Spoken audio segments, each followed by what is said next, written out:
نحمدہ و نصلی علی رسولہ الکریم اما بعد فاعوذ باللہ من الشیطان الرجیم بسم اللہ الرحمن الرحیم ایاک نعبد و ایاک نستعین صدق اللہ العظیم۔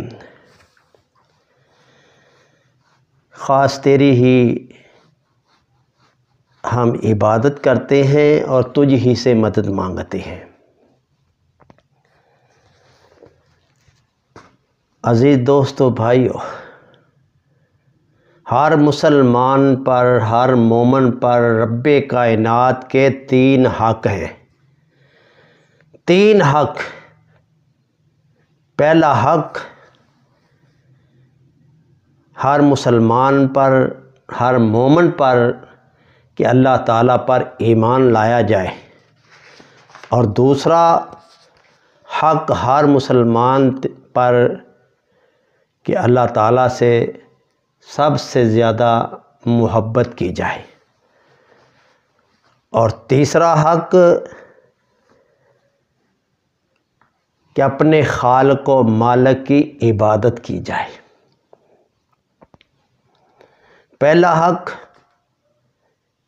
کہ اللہ تعالیٰ پر ایمان لایا جائے۔ ایمان کی 2 شقیں ہیں۔ پہلی شق یہ ہے کہ اللہ پر ایمان لایا جائے کہ اللہ تعالیٰ موجود ہے، اور دوسری شق یہ ہے کہ اللہ تعالیٰ پر ایمان لایا جائے کہ وہ ایک ہی ہے۔ کیوں؟ اس لیے کہ ہمارے ملک پاکستان میں ایک ایسا گروہ موجود ہے جو کہتا ہے کہ کوئی خدا نہیں، خود بخود کائنات کا نظام چل رہا ہے، جن کو ہم داہریہ یا کیمونسٹ کہتے ہیں۔ تو عزیز ساتھیو بھائیو، اور ایک گروہ وہ بھی ہے کہ خدا ہے لیکن اتنا بڑا نظام ہے جس کو اکیلا خدا نہیں چلا سکتا، اس کے ساتھ اور بھی شریک ہیں جو اس کائنات کے زمین و آسمان وما بینہما ان سب کا نظام چلانے والا اس کے مددگار ہیں۔ تو عزیز ساتھیو، اللہ ایک ہی ہے جو ساری کائنات کا نظام چلا رہا ہے، اس کا کوئی ساجی اور شریک نہیں ہے۔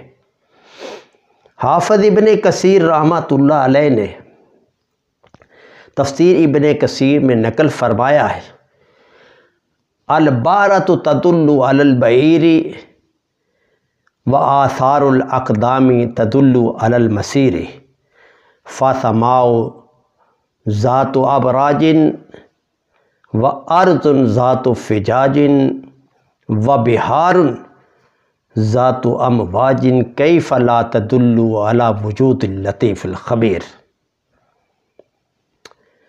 امام صاحب فرماتے ہیں کہ یہ بلند و بالا آسمان، یہ بچھی ہوئی زمین، یہ آبشاریں، یہ آفتاب و ماہتاب، یہ نجوم و کواکب، جو سارے نظام، سارے جہان کا جو نظام ہے، کیف لا تدل علی وجود اللطیف الخبیر، کیا یہ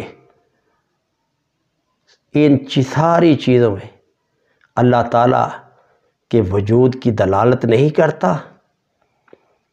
اتنا بڑا زمین و آسمان کا نظام جو ہے، اس کی ہر ایک چیز اپنے منہ سے بولتی ہے کہ مجھ کو بنانے والا، مجھ کو چلانے والا کوئی ذات ہے تو وہ رب العالمین کی ذات ہے۔